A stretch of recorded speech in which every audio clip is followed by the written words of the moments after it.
Esta é Boa Vista do Tupim, uma cidade baiana que tem uma história de luta e resistência. No final do século XIX, Berto e Bibiana, um casal de negros, transformaram a Fazenda Peixe em seu lar. Anos depois, foram expulsos por Juvino Amaral, o novo proprietário.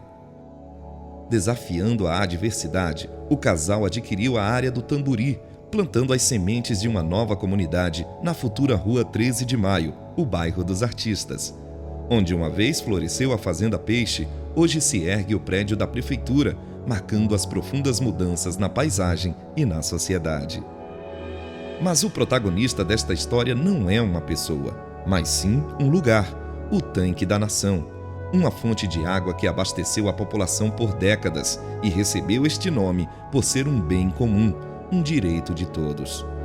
O relato de Dona Isauri Alves, que buscava água no tanque em latas, nos conta como era a rotina e as dificuldades de quem viveu naquela época. Porque quando a gente precisava da água, a gente ia lá pegar.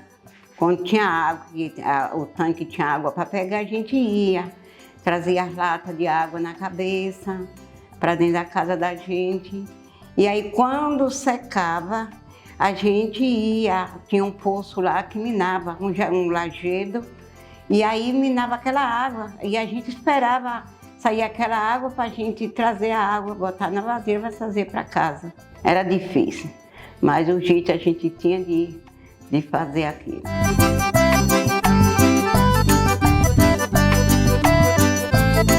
Antes da água encanada, vinha um carro de água, colocava ali na delegacia e a gente fazia aquela fila de lata, era a gente ter brigando por causa da água, mas nós tínhamos de enfrentar. E aí tinha que encher aquelas latas para a gente trazer para casa. Depois da encanação dessa água, que graças a Deus, que melhorou bastante. Hoje a gente pode agradecer muito a Jeová pela água, pela oportunidade que a gente tem da água. A que gostava mais, que eu levava mais, era a Cielma. Jo era mais fraquinha, coitadinha, não aguentava. Eu sempre era Cielma, mas que eu levava para trazer as latinhas de água. A gente fazia uma rodilha de pano, botava na cabeça e botava a lata em cima e trazia.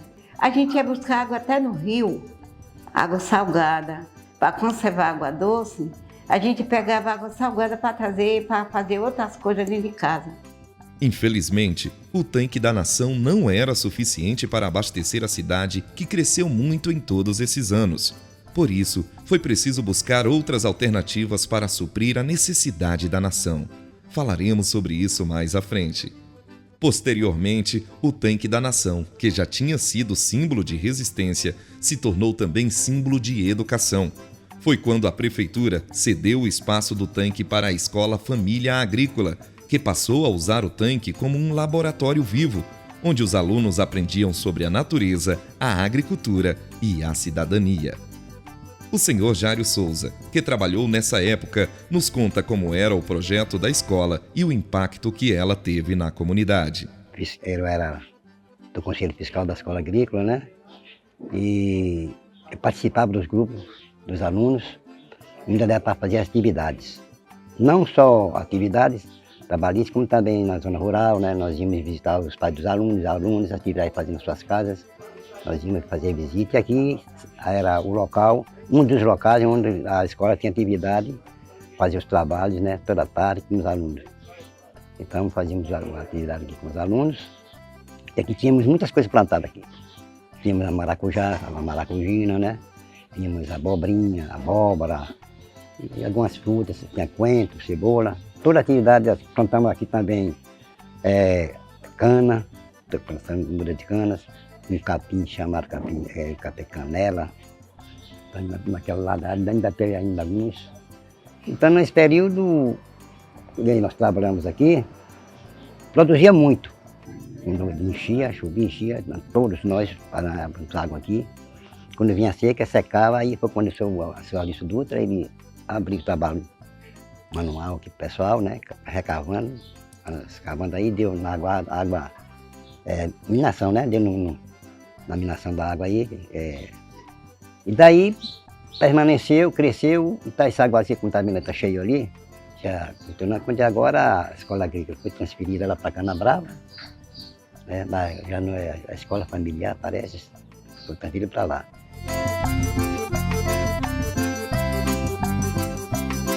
Esse tanque da nação, ele foi, quando eu menino já existia esse tanque, né? Era pequenininho. Quando eu disse, ele melhorou no governo da Aristide de Andrade. Nos anos 64, mais ou menos, foi quando ele expandiu, aumentou o litro do tanque aí, né? E foi cavando, o pessoal cantando de carga aí em Banguê, ganhar por metro, né? De escavação, e dentro no lençol freático, onde a água muito boa. Foi em 64 foi quando aumentou essa.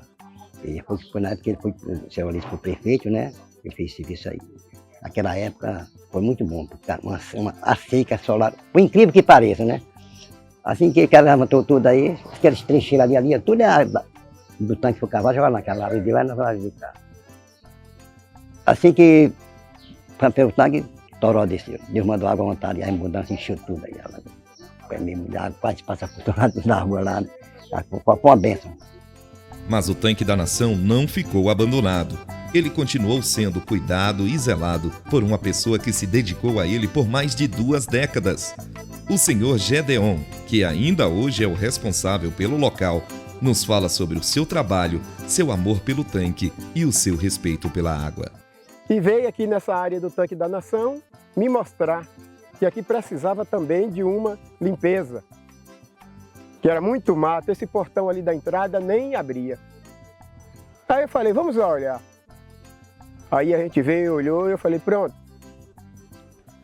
No feriado de 21 de abril, que no caso foi em 97, eu falei, eu vou começar a roçar aqui.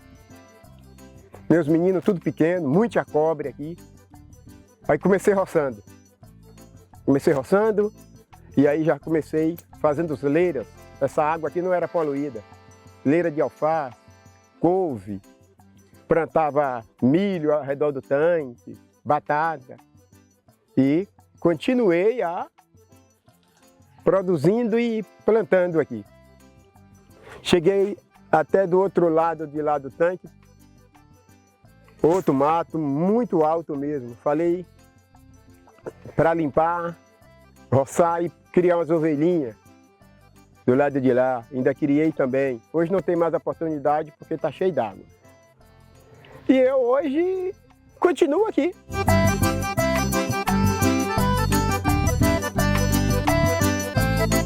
Essa água hoje, por enquanto, não está prestando para usar para nada, porque a rede de esgoto da cidade quebrou para dentro dela.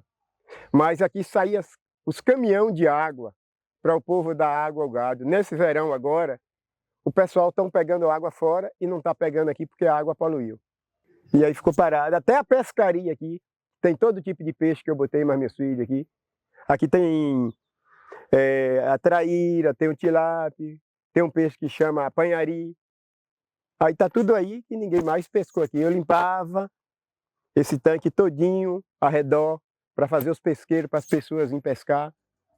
Mas hoje, esse ano agora, ninguém quis vir pescar porque a água poluiu. Como citado anteriormente, por volta de 1977 e 1978, foi necessário buscar novas alternativas de abastecer a cidade.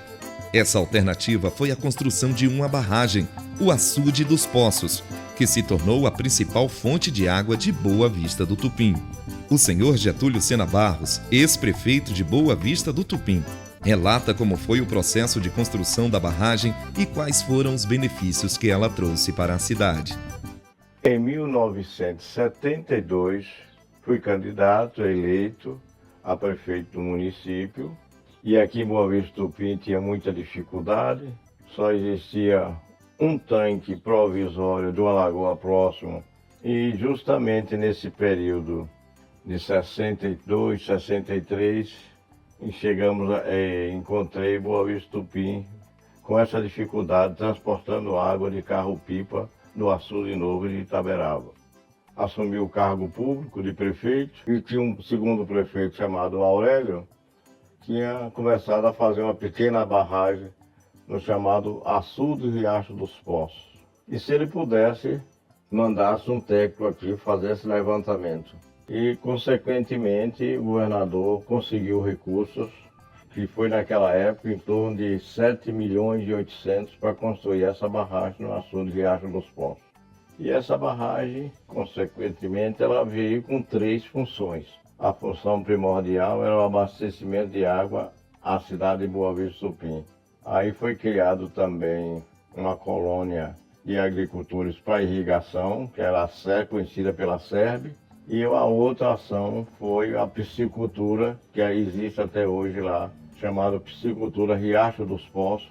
Depois teve o governo João Duval Carneiro, que foi quem fez a transposição da açude Riacho dos Poços para manter a água de Boa Vista do Tupim. Mas a água do açude também se mostrou imprópria para o consumo da população, que sofria com a má qualidade e a falta de tratamento. Foi então que se buscou uma nova solução, a água do Paraguaçu, um rio que corta a Bahia e que passou a ser captada e distribuída para Boa Vista do Tupim. Eu voltei a administrar o município de Boa Vista nos idos já de 82. Eu fui ao governador falar com ele que nós tínhamos uma água aqui, mas não estava sendo de boa qualidade. E que se ele pudesse conseguir a nossa ligação do Paraguaçu para Boa Vista do Tupim. Ele brincou comigo e disse: Boa Vista do Tupim é uma cidade pequena. Eu disse: governador, Boa Vista do Tupim é uma cidade pequena, mas o coração é muito grande. Ele deu muita risada e com a amizade que eu tinha com ele, então ele disse: eu vou mandar fazer o estudo e colocar água em Boa Vista do Tupim. Colocou água, uma festa muito bonita aqui.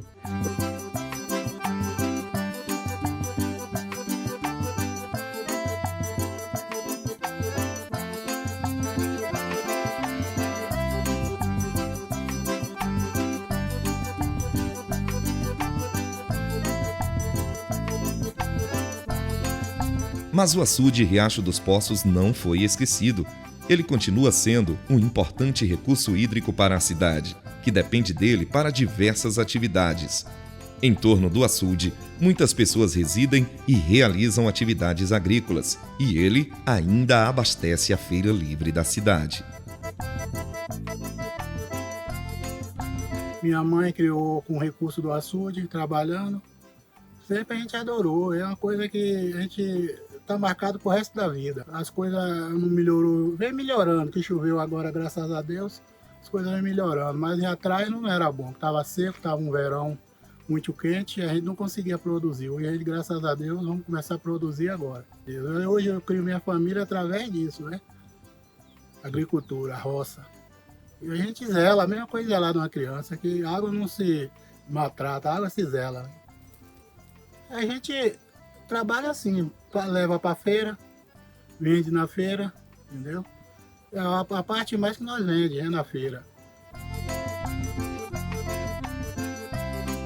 Ao lado do açude, existe a Estação de Piscicultura do Paraguaçu, um órgão governamental focado na produção e pesquisa, construído com o objetivo de criar alevinos para repovoar o açude e distribuir para outras aguadas ao redor da cidade. Esse açude, ele tem muita riqueza para todos nós. Inclusive, é daqui que nós tiramos o nosso sustento. Apesar que ele está muito maltratado, né? Hoje a gente se encontra com a falta de peixe, né? Hoje para a gente colocar peixe aí dentro, a gente consegue com nossos próprios esforços. E aí a nossa preocupação é investir. A gente criou um grupo de pescadores e aí a gente fez um cadastro. Através desse cadastro a gente vem conseguindo uns alevinos para a gente soltar aqui dentro desse açude. A mesma função que tem hoje, que o povo passou a alimentar mais de peixe e a demanda ficou muito grande através do peixe. Então a preocupação da gente é faltar mais tarde para os nossos filhos. Hoje a gente tem esse açude como a riqueza do município, não só para os pescadores, mas para os agricultores também.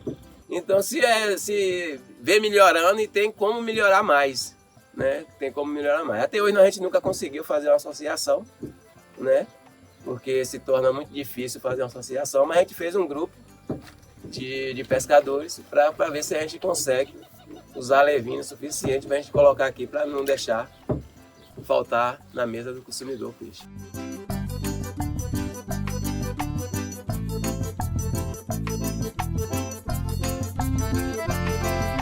O açude também é um ponto de recreação, onde as pessoas se divertem e se refrescam. Mas apesar de todas essas conquistas, a cidade ainda enfrenta desafios no abastecimento de água. A seca, a poluição e a falta de conscientização são alguns dos problemas que ameaçam a segurança hídrica de Boa Vista do Tupim. Mas aqui não se trata apenas de uma retrospectiva, mas também de uma projeção. Uma projeção de um futuro que depende de nós, de nossas escolhas e de nossas ações. Um futuro que pode ser melhor, se soubermos valorizar e preservar a água, que é um bem essencial para a vida, que sejamos agentes de mudança, de transformação e de esperança.